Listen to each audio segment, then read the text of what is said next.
Le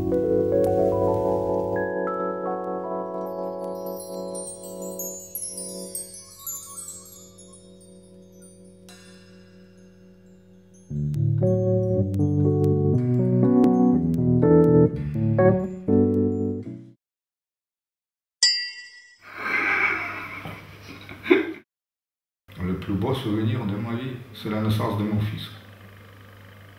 Ah, c'est la naissance de ma fille. Voilà. C'était j'avais 20 ans quand ma fille est née. Voilà, elle est née en 70. Voilà, c'était le plus beau jour de ma vie. Je voulais un gars, mais tant pis, on a pris ce qu'il y avait, hein. C'est arrivé. Voilà, c'est pas grave. J'ai eu le gars après, de toute façon, alors donc ça a compensé le manque, quoi. Voilà. J'ai eu des jumeaux, et c'est un souvenir que vraiment, c'est quelque chose, c'est le plus beau truc qu'elle m'a donné, la vie, en fait, surtout. C'est les 2 jumeaux que j'ai.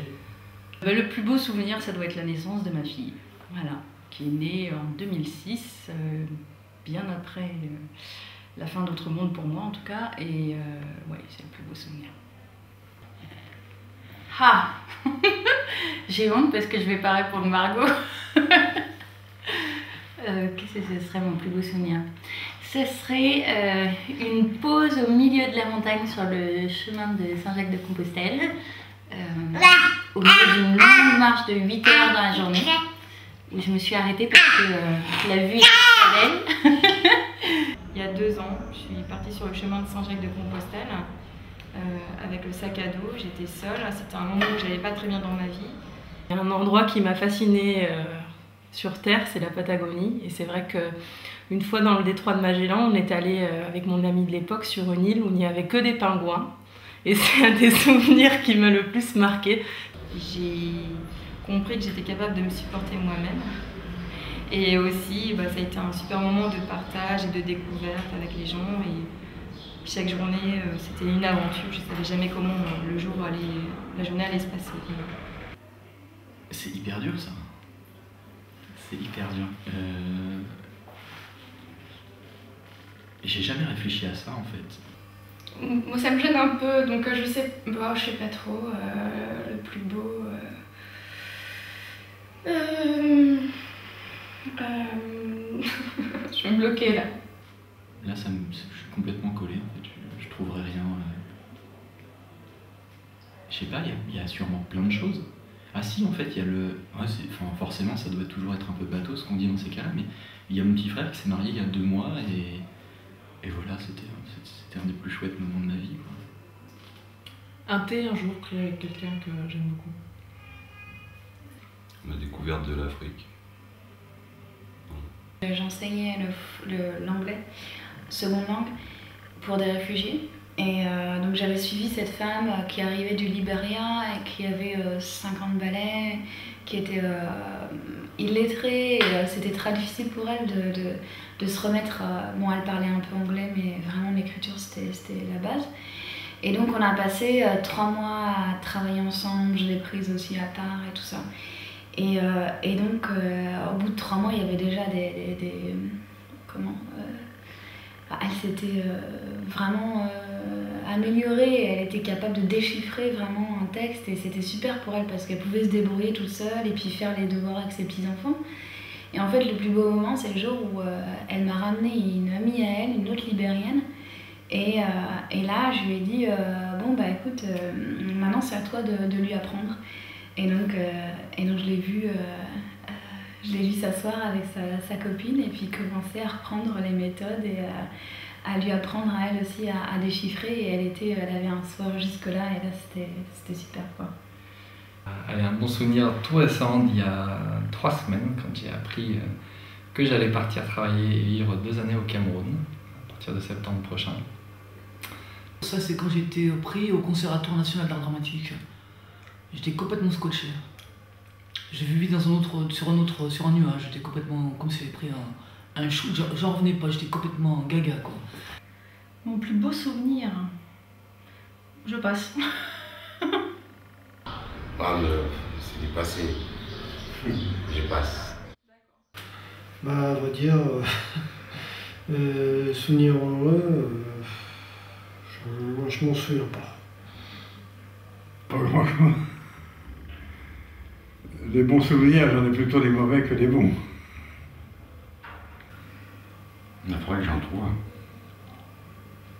Parce que j'ai bien peur d'en avoir que des mauvais. Sérieusement.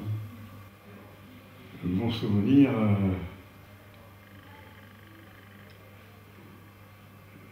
C'est quand j'ai fini mon service militaire, quoi, que j'ai eu l'acquis, c'est tout. Bah, quand j'ai encore mon logement. Avec ma copine. Mais quand on délirait, quand on allait dehors, quand on faisait des sorties, quoi.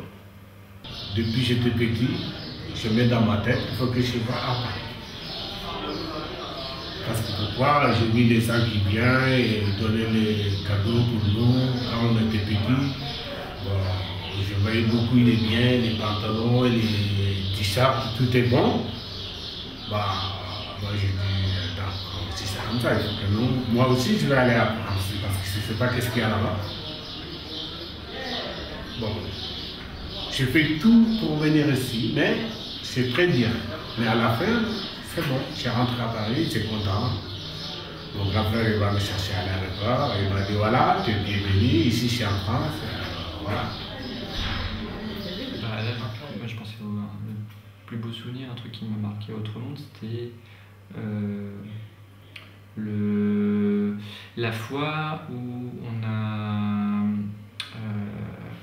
a amené le petit-déj au jardin Villemain. Il y avait un camping autorisé de solidarité avec des exilés et un petit peu plus tard on a ouvert la cafétéria, à l'époque c'était la cafétéria, à l'hôpital Tenon pour une nuit. Les cuites qu'on prend avant l'émission tous les jeudis. Je sais pas qui verra cette vidéo, mais oui, nous sommes bourrés quand nous allons à la gare du Nord. C'est tous les ans les pique-niques avec le camion. Alors ça, tout le monde le sait, je demande c'est quand le pique-nique. C'est un souvenir qui était pour mon anniversaire en fait. Quelques mois avant, j'avais commencé à créer des liens avec un accueilli à la cafette. Et le jour de mon anniversaire, donc moi j'avais oublié que je lui avais dit au fil des conversations quelle était la date de mon anniversaire. Et il est venu avec un gâteau pour moi. Une fois, c'est vrai que j'avais tellement froid et j'ai demandé, comment on appelle ça, une couette là. Après, on me l'a donné, ça m'a donné beaucoup de chaleur. C'est un beau souvenir. Par rapport à autre monde, c'est mon bon souvenir qui nous donne la coupe. En ce moment, j'ai commencé à parler un peu de français, d'écrire. C'est un bon souvenir. Plein de souvenirs. Mais ce qui me touche beaucoup au cœur, voilà, c'était mon premier amoureuse, qui m'a offert un cadeau, oui. Un cadeau jusqu'à présent. Il est avec moi, oui. Et alors c'est quoi? C'est un cadeau, il est avec moi toujours. C'est un cadeau un peu discret, voilà.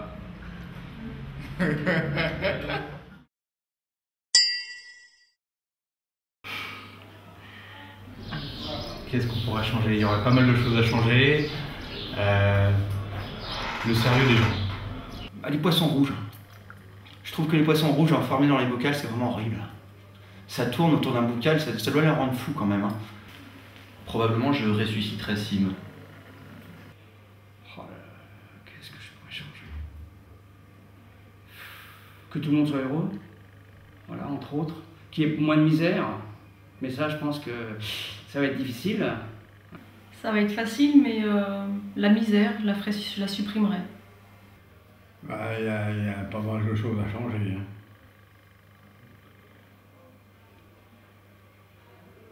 Une chose. Bah, abolir la misère, quoi. Faire qu'il y ait moins de pauvreté sur Terre. Voilà. Et pauvreté? Ce que je changerais, ce serait les inégalités, ouais. J'arrêterais l'injustice. Voilà, c'est ça qui m'énerve le plus. Ça, je n'hésite pas une seconde, ça serait de permettre aux gens de circuler librement sur la planète. Les frontières, parce que je trouve que c'est quelque chose qui qui d'une part a été fixé par l'être humain, qui ne correspond pas du tout déjà à la réalité des peuples, de leur vie. Quand on regarde par exemple la question de l'Afrique, les frontières ont été fixées par les pays occidentaux et elles sont pas du tout, elles reflètent pas du tout les populations qui vivent dans les terres africaines, qui se retrouvent d'un pays à l'autre d'ailleurs.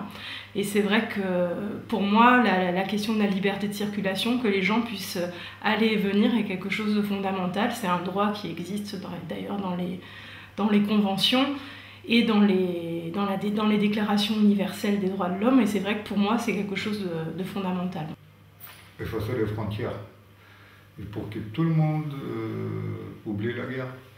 La guerre, qu'il n'y aura pas la guerre. Voilà, la paix. Just vou changer a guerre. Pas, je cherche pas, je pas vous voir. Compris? Beaucoup de personnes mortes. I don't like. Je ferai disparaître toutes les religions, pour qu'on n'ait plus qu'éventuellement une seule au besoin, et ça éviterait pas mal de conflits et de problèmes. Moi j'aimerais bien être sympa avec tous les gens, bon, donc ni africains, ni français, bon, donc on est tous humains, bon, donc on doit respecter tous les humains. J'inverserai les continents. Je sais pas comment expliquer ça, mais qu'il y a un peu une inversion des richesses et de qui donne à qui, etc. Je changerais le regard des gens les uns sur les autres. Un truc totalement inimaginable, c'est qu'à un moment donné, un citoyen lambda choisi au hasard puisse prendre une décision pour le monde, ou pour un pays, ou pour un continent, qui soit suivi des faits. Bah, je choisirais d'avoir le pouvoir de changer tout. Du coup, tu vois. Quel vœu tu ferais? Bon, bah, le vœu de pouvoir faire tous les vœux du monde, quoi. Je ferais tout péter. Comme ça changerait tout, définitivement.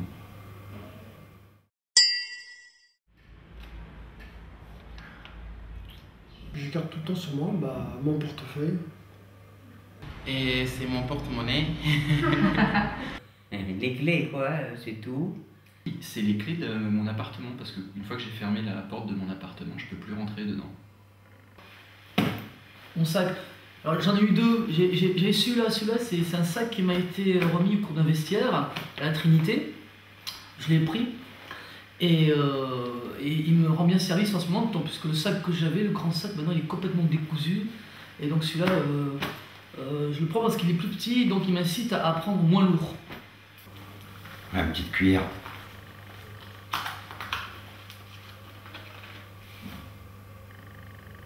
Ça te permet d'accrocher plein de trucs à la ceinture. Ouais, un couteau. Un couteau. C'est bien un couteau, ça sert tout le temps de couteau. Je sais pas, j'ai un nounours, j'en porte tout le temps. C'est mon doudou. Mais je l'ai pas dans mon sac à main non plus. Un objet que j'ai tout le temps sur moi, oui, c'est une photo de moi et mes sœurs. J'ai toujours mon stylo, un stylo qui m'a été offert il y a bien longtemps et qui est toujours avec moi et qui me sert tous les jours et que j'arrive à ne pas perdre, ce qui est aussi assez exceptionnel. C'est un stylo pour apprendre à écrire à lire.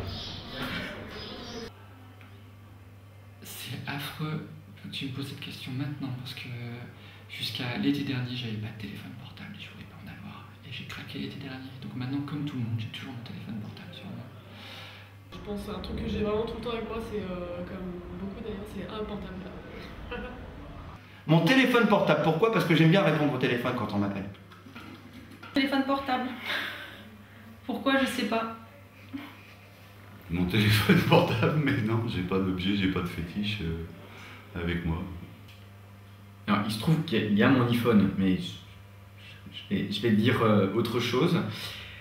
C'est un porte-clés qui est un noyau de fruits, d'un fruit dont je ne connais pas le nom, mais c'est une essence africaine. Et c'est doux et lisse comme un marron, en même temps c'est beaucoup plus gros, et voilà.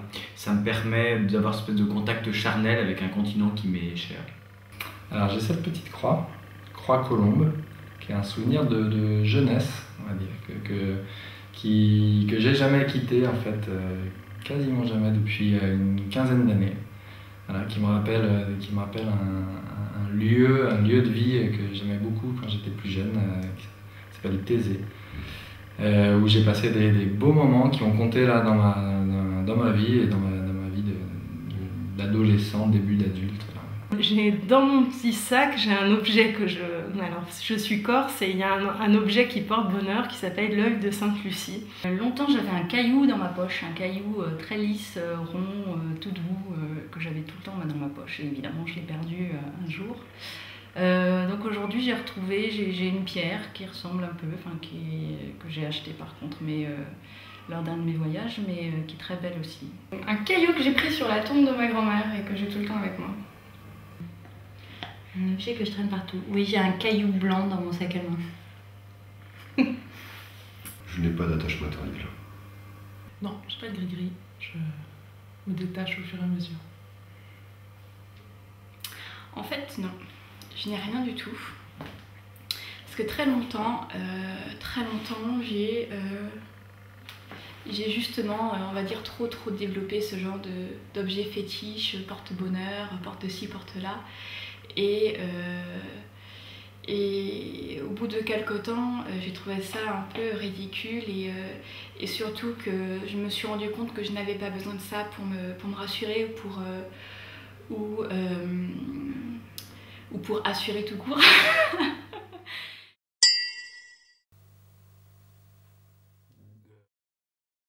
Bon, actuellement, moi j'ai un message adressé avec tous mes frères qui sont là, ils sont des sans-papiers, donc on a de peur pour sortir dans les rues, toujours on a quelque chose en nous cœur, parce que même si on voit les films dans les rues, toujours on a quelque chose.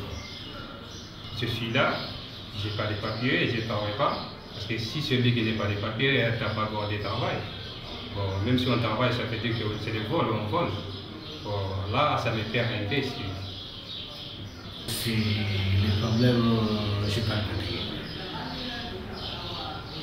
Les papiers, comment je ne sais pas si je peux trouver ça. Je fais tout pour venir à Paris, j'ai rentré à Paris. Mais je ne sais pas comment il faut faire pour trouver les papiers.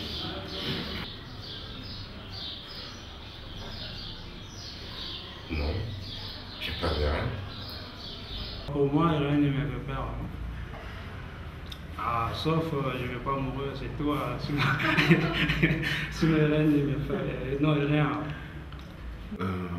Ma plus grande peur, c'est de ne pas pouvoir vaincre ma peur. Moi là, je pense que la peur qui me touche là en ce moment, en tant que jeune homme français vivant ici, que je sens présente, tangible, ce serait la peur de ne pas arriver à aimer quelqu'un sur la durée. J'ai peur quand même pas. J'ai peur de décevoir ou de blesser les autres ou de pas être juste. En fait, j'ai voilà, une peur sur moi-même, quoi, sur moi, pas être à la hauteur. Pas être à la hauteur ou pas... En plus, c'est hyper prétentieux. Non, en fait, j'ai hyper peur des araignées. Voilà, j'ai super peur des araignées. Les araignées. Ma plus grande peur, c'est de ne pas dîner au resto avec toi. Ma plus grande peur, être là le jour de l'apocalypse. De perdre ma famille. Enfin, parce que forcément, vu qu'ils sont plus âgés que moi, de du coup vivre successivement toutes ces pertes, ça c'est dur. Et ça me fait peur.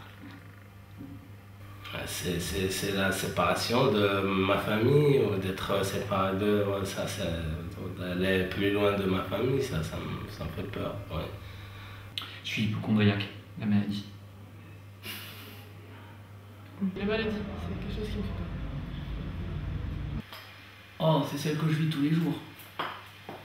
De ne pas exister. C'est-à-dire, c'est comme un cauchemar, quoi. Mais c'est un cauchemar que je vis, c'est-à-dire qu'il m'arrive un truc, et puis plein de gens qui sont autour de moi, personne ne s'aperçoit de ce qui m'arrive. Un truc dur, un truc très grave. C'est comme si l'événement qui m'est arrivé, qui est hyper violent, pour les personnes qui étaient autour, n'existait pas. J'existe pas, c'est comme si j'étais mort. Voilà. Alors, ma plus grande peur, c'est la mort. J'ai peur de mourir. J'ai failli. Dieu n'a pas voulu que j'aille à haut, alors. Mais j'ai peur de mourir quand même. J'ai peur de tout laisser. De ne plus rien avoir. Enfin, le néant, le noir, le néant, quoi, en fin de compte. Voilà. Mourir noyé, parce que je pense que c'est vachement affreux. De mourir vieille et seule. Mourir. C'est horrible comme réponse. Mourir, c'est ma plus grande peur. De mourir, enfin de finir ma vie, que ce soit pas forcément de façon tragique ou même à 70 ou 80 ans, et que j'ai rien fait d'important qui fasse changer un minimum les choses. Ça c'est vraiment ma plus grande peur. Cet autre monde qu'on veut construire, est-ce qu'on y parviendra?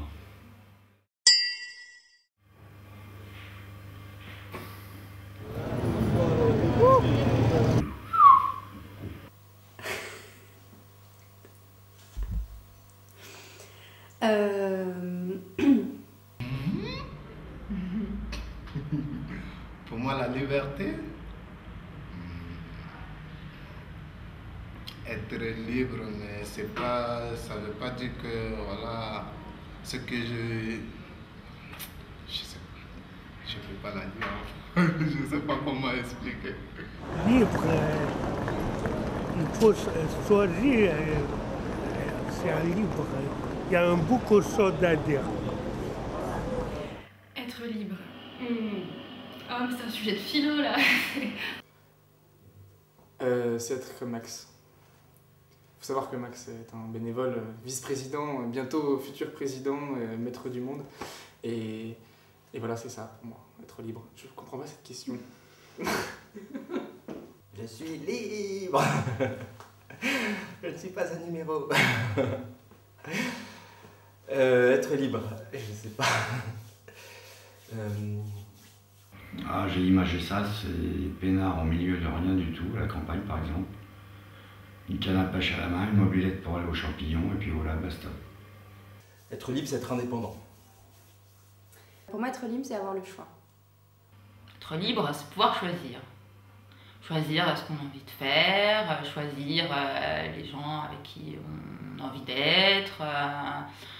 Être libre, c'est avoir son libre arbitre, c'est pouvoir dire non si on veut dire non, que personne me dise tu dois dire oui, s'il veut pas dire oui, je ne le dirai pas. Hein. Être libre, ne plus être marié, ne plus avoir de chaîne, être faire ce qu'on veut, et libre, c'est ça, quoi. Ne plus avoir d'attache, faire ce qu'on veut,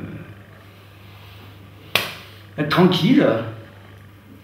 C'est encore pire que le pognon, pour moi. Au moins, on fait ce qu'on veut. On n'est pas là. Comment on appelle ça comment je pourrais dire ça? On n'est pas à la disposition des gens. On fait ce qu'on veut, on mange à l'heure qu'on veut, on se lève à l'heure qu'on veut. Être libre, c'est pas avoir de contraintes, pas rendre de compte à des personnes, voilà, faire ce qu'on veut, quoi. Et qu'on peut faire ce qu'on veut. La liberté de faire ce qu'on veut, ce qu'on a envie de faire. Et voilà, quand on a envie de faire, tout ça. Avoir la possibilité de faire ce que je veux, quand je le veux, et où je le veux, et avec qui je veux. Être libre de faire tout ce que tu veux. Être libre, moi j'aime bien. Finalement, je suis dans la rue, je suis SDF, je suis sous ma tente, mais c'est ça la liberté aussi, parce qu'on a compte à la personne, on rentre quand on veut, on fait ce qu'on veut, c'est ça la liberté. C'est difficile après de rentrer dans le rang, parce qu'on est totalement libre. C'est paradoxal, mais bon, c'est ça aussi la liberté pour moi. Être libre pour moi, je dirais que c'est bien sûr pouvoir faire ce qu'on veut, comme on le souhaite, et aussi avoir la tête libre. Enfin, pas avoir de soucis ou de problèmes dans la tête. Enfin voilà, être libre dans sa tête, je dirais d'abord, avant tout. C'est vraiment la liberté dans ma tête. le fait de oser faire des choses, de sortir un peu du moule et d'oser en fait réaliser des choses qui me tiennent à cœur. Libre dans la tête.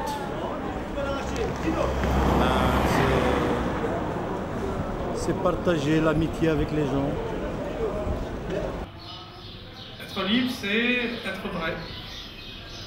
Ne pas dicter sa conduite en fonction de ce que pensent les autres.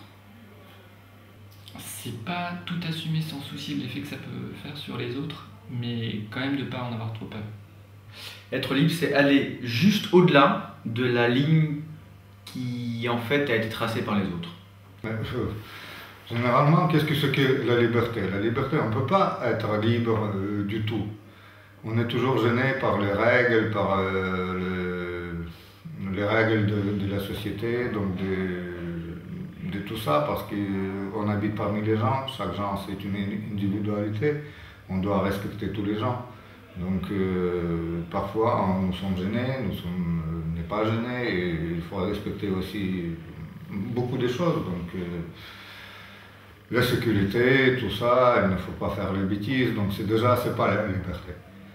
Et le libre, c'est une idée de communisme. Ça n'existe pas, c'est une utopie d'être libre. Libre de quoi? Je suis libre, pourquoi? Mais en fait, je suis libre, je ne suis pas prisonnier dans mes sentiments ou quelque chose comme ça. Donc juste, il faut respecter tout le monde autour de ton entourage. Ouais, libertaire, je suis libertaire parce que je suis là, les moments que j'y vais, j'étais à la sortie, mais c'est faire. Parce que je suis libertaire, parce que nous, les Maliens aussi, on est là, parce que tes parents qui peuvent t'empêcher que pour sortir là. Bon, moi je suis très content parce que je vais sortir sur tout ce que je veux. Ah bon, moi, j'ai un beau problème. Mais ici, gros problème. Je n'avance pas ici comme ça. Bon, on est là, on est libre. Ouais. Ah, c'est pas des questions faciles, hein?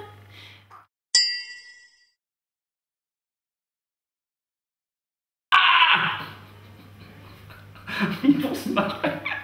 Voilà, c'est ça mon cri de guerre. Voilà, je voulais vous parler donc de notre amie Suzanne Boyle. Hein. Alors, vous voyez, elle n'est pas merveilleuse cette femme. Hein. Tout le monde, ça éclate tout le monde en ce moment. C'est le sujet dans ce moment. La petite grosse qui a réussi dans la vie. Hein. Donc, alors moi je dis, Suzanne, faut-il être beau pour réussir? Ils sont un petit peu salauds les journalistes quand même, faut en parler. Message spécifique à Sarko, arrête tes conneries. Un message politique. Je m'adresse aux gens qui vivent dans les démocraties formelles, que, si c'est possible, vous preniez vos responsabilités en termes de citoyens pour exercer tous vos droits politiques, en pensant éventuellement à tous ceux qui n'en ont pas, pour faire bouger les choses, parce que je pense que c'est vraiment la force d'aujourd'hui et de demain, c'est la force des citoyens qui vont arriver à se mobiliser ensemble en exerçant les droits qu'ils ont déjà pour que d'autres en aient plus, et pour que du coup il y ait du mieux qui ne soit pas décidé que par des tout-puissants qui forment une toute petite famille sur Terre. Je dirais que par rapport à ce que je vis depuis 5 ans en Afrique, tout simplement, il faudrait quand même revoir sur un monde un peu plus équitable, et qu'un tiers de l'humanité ne peut pas continuer à vivre dans l'opulence en laissant les 2 tiers vivre dans cette misère. Voilà. Dans quelques semaines, va sûrement éclater un gros mouvement, une grosse grève de travailleurs sans papier en France, qui va avoir lieu dans la France entière, avec différentes communautés de migrants qui vont se mobiliser, et j'espère que ça va faire réfléchir le gouvernement et que les lois vont changer, et que justement les gens qui sont ici, qui travaillent, qui paient leurs impôts, qui cotisent, ou qui travaillent au noir, puissent être reconnus comme des citoyens en part entière ici. J'ai un message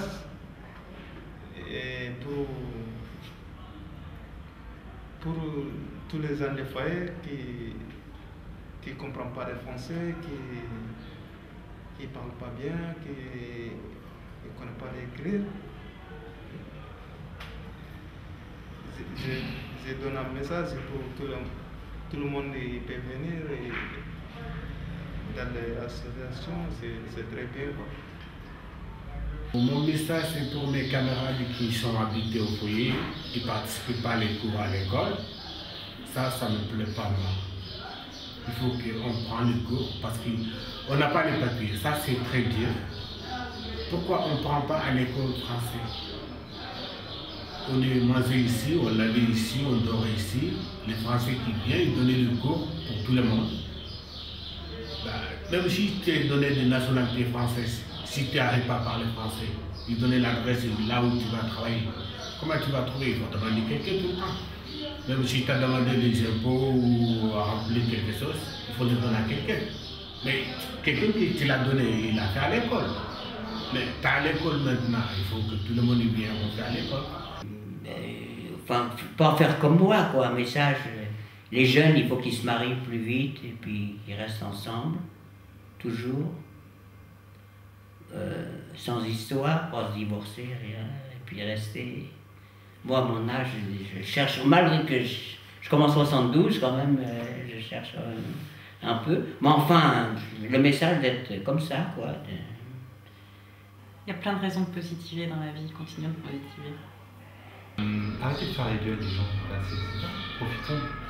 Je dirais, aimez-vous les uns les autres et soyez fraternels, aidez-vous et c'est le seul moyen pour qu'on puisse vivre dans un monde de paix et où on ne verra que du bonheur, comme ça, c'est tout. Bah, si j'avais un message à faire passer, c'est peut-être dire qu'on arrête un peu de se regarder le nombril et qu'on pense un peu plus aux autres. Pas de haine. Redevenez des êtres ascensionnés, redevenez des êtres de lumière, non pas des êtres de l'obscurité, de l'obscurantisme. Voilà. Maman, je te promets, je t'appelle demain, ça fait 2 semaines que je dois le faire. J'ai honte. Alors oui, j'ai un message à adresser très personnel à ma binôme d'alphabétisation. Biloute, je t'aime. Pour Claire, ma petite poupoule,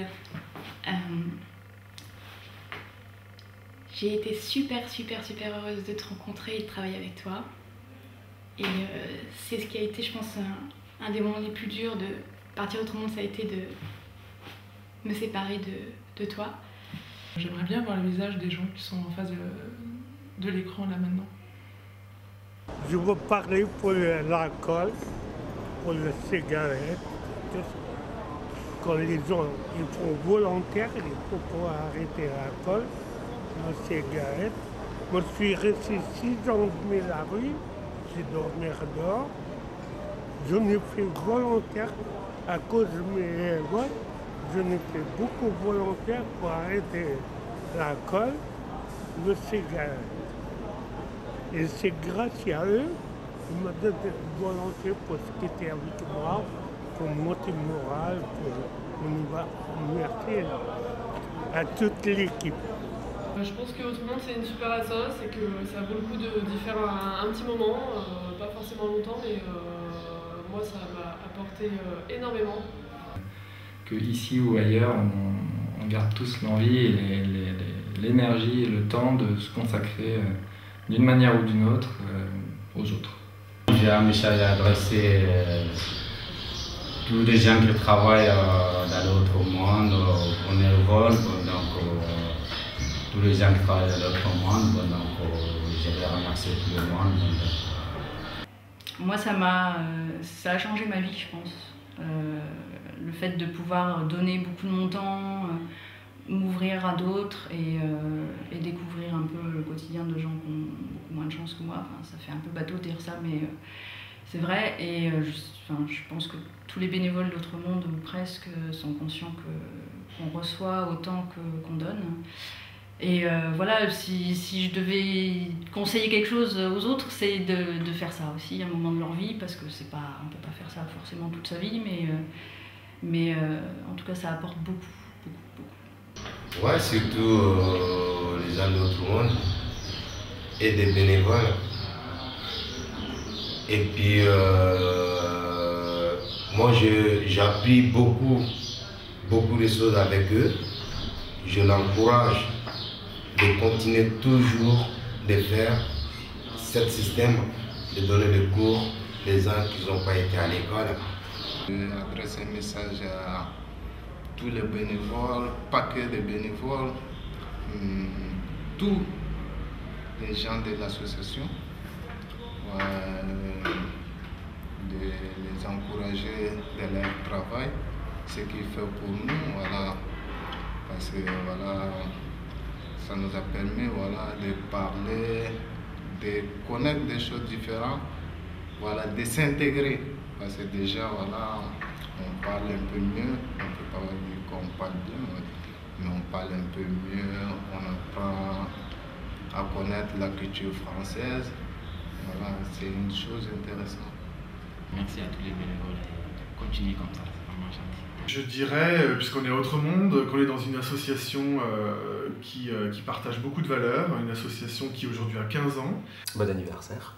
Autre Monde a fait beaucoup de chemin depuis 15 ans et un des messages c'est qu'on continue à porter nos valeurs, à porter notre action, nos messages vers de plus en plus de gens. Alors on est sur Paris aujourd'hui, mais pourquoi pas rêver plus loin aussi.